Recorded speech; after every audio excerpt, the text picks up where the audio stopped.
C'est une crise qui nous surprend, qui va nous éprouver.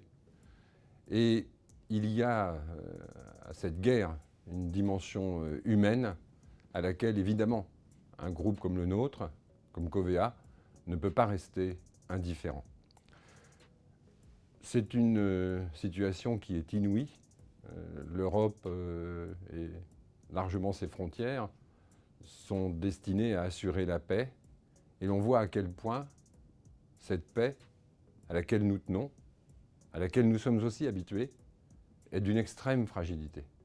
Nous constatons un élan national de solidarité, beaucoup de mobilisation, beaucoup d'organisations ont souhaité manifester leur solidarité avec les populations qui sont actuellement extrêmement lourdement éprouvées dans leur chair, dans leur affection, dans leurs intérêts.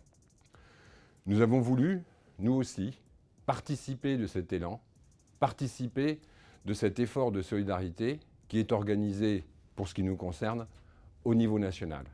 Et nous avons déjà reçu des sollicitations, des indications, des souhaits, des vœux de la part d'un nombre considérable de nos collaborateurs, mais aussi des sollicitations, des suggestions parfois, de la part de nos sociétaires. Concrètement, nous allons verser, nous Covea, à la protection civile, une somme de 1,5 million d'euros.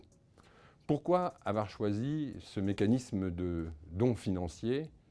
Tout simplement parce que les attentes, les besoins, les urgences auxquelles il faudra faire face ont un caractère évolutif. Et que le moyen le plus souple de coller, de suivre ces évolutions, c'est tout simplement d'avoir des moyens financiers à disposition. Et donc la protection civile, en recevant ce 1,5 million d'euros de la part de Covea, pourra suivre au mieux les intérêts et répondre aux attentes des réfugiés, des victimes, de toutes les personnes qui sont touchées par cette guerre en Ukraine.